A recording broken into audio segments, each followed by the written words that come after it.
Therefore, I suggest you to pay a good attention to it. These are the indirect restorative materials, of which we have two of them, that is your cast metals and the tooth colored restorative materials.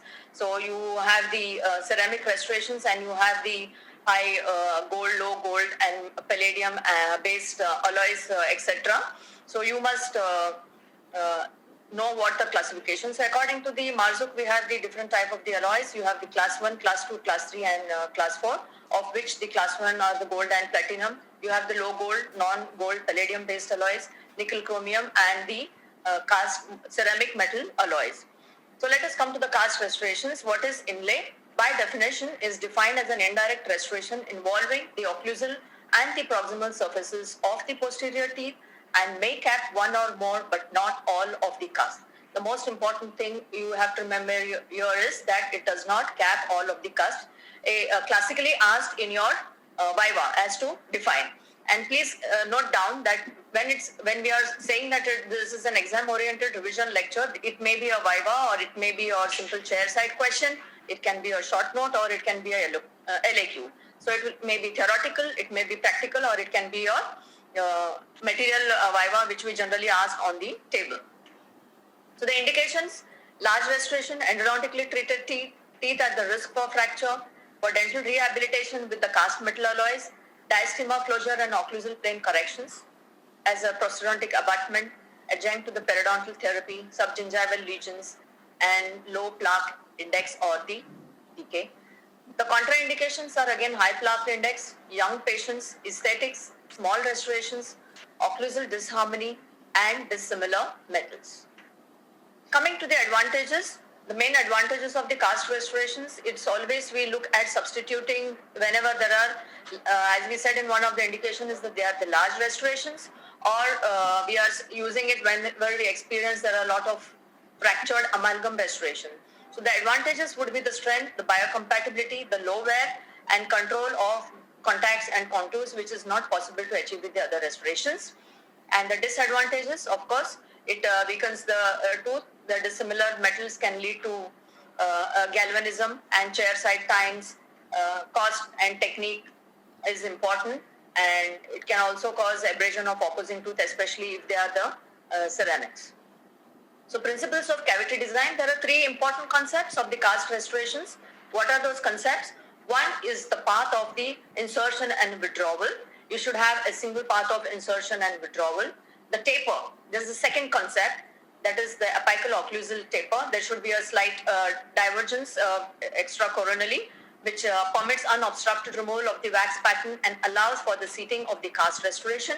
Therefore, a taper should be on an average of 2 to 5 degrees per wall or 5 to 10 degrees. You will find these figures given in the textbook of Marzuk and Studemont. This is classically asked in your orals as what are the concepts of a cast fold restoration. So please be minded that you must keep this point in mind. And then comes your line of draw. And another important feature is the circumferential tie. Now, circumferential tie are all those elements of the preparation that brings your restoration close to the tooth surface. That is, it allows the adaptation of the restoration to your tooth surface.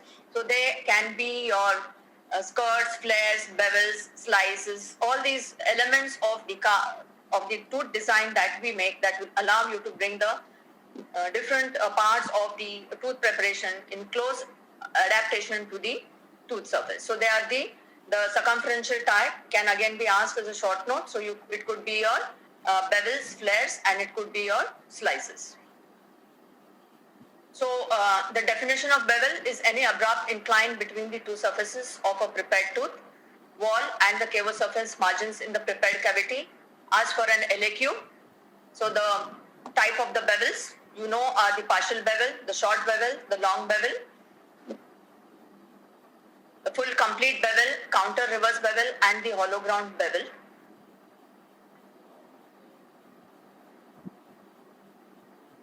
So you should know what are the indications of each of these bevels. I am not going into the details. You will find this in the textbook of Marzuk. He has very well explained what are the indications. You can also later on refer back to this video, which is getting recorded for your reference. So what are the functions of these bevels?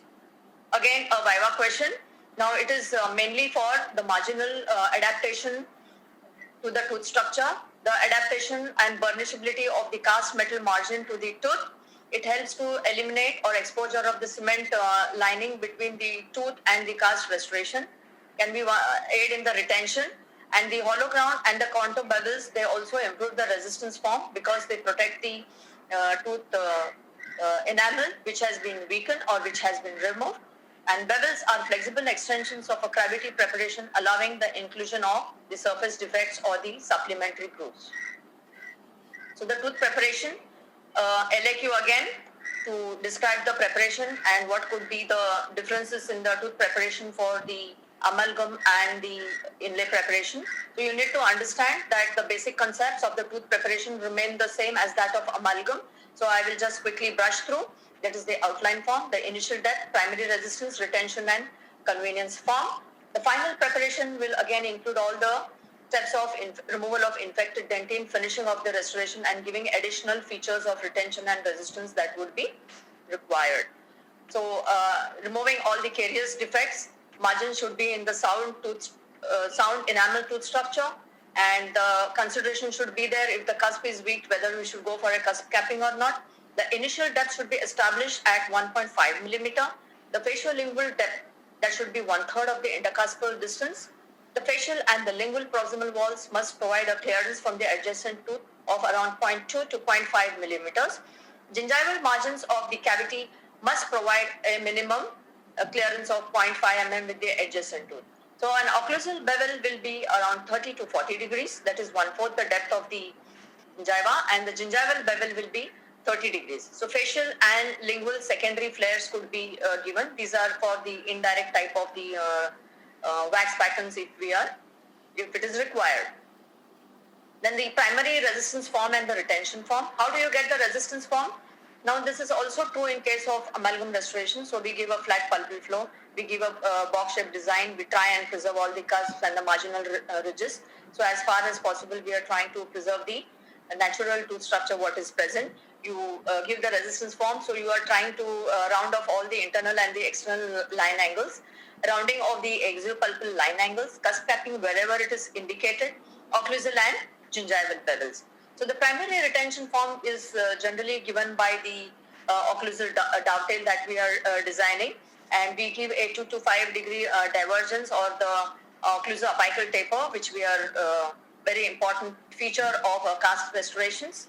And the secondary retention can be achieved by using the retention. So how do we get retention in cast restoration? It is by the walls that we are placing. So it's going to be the frictional resistance between the cast restoration and the walls, as well as it is going to be the additional cementation which we are going to use to cement the cast restoration to the tooth surface. And then there are features like your coves, the hollow skirts and collars and all that can be placed. So these are the steps, the occlusal punch cut, extensions, and cusp capping will be considered when more than half to 2/3 of the tooth structure is involved. We may not require to do a cusp capping, but when we see that there is more than 2/3 of the tooth structure that is involved, a cusp capping may be mandatory. So this is a proximal box, how we extend, removal of all the carious dentine. Dr. Singh has in previous presentation emphasized on the importance of giving the pulp protection and the tooth in deep cavities, so you can apply those similarly here. And the bevels and flares are the additional features that will help in getting the circumferential tie. So we have the occlusal bevel, gingival bevel, beveling of all the axiopulpal line angles, and the flare is your primary flare, your secondary flare, and the lingual primary and a secondary flare. So all these elements of the preparation help to bring the adaptation of the restoration close to the tooth surface. Now again a short note or could be an LAQ, that is the differences in the cavity preparation for a silver amalgam and inlay. The outline form in silver amalgam is narrow, which is around 1/4 of the intercuspal distance, whereas the outline form in an inlay is slightly wider. It is 1/3 of the intercuspal distance. In amalgam, the cavity walls, they are convergent or parallel or straight, whereas the cavity walls are divergent in case of an inlay preparation. The cavo surface angle is 90 degrees, or what we call it as the butt joint, whereas the cavo surface angle in an inlay is referred to as a lap sliding joint. The gingival bevel is 15 to 30 degrees in case of silver amalgam, and in case of the gingival bevel is 20 to 30 in case of the inlay. So again, the additional retention that we get in silver amalgam is by use of the grooves, the slots, the pins, and the secondary retention that we get in inlay is by giving reverse curves, collars, skirt, proximal walls, secondary flares, etc. Bevel is on a single, is only on the gingival cavo surface in case of silver amalgam. We don't give the cavo surface bevel because we know that it does not have the tensile strength. Whereas in case of inlay, the bevel is given on the occlusal as well as the gingival surface also, because we want the adaptation of the restoration onto the surface.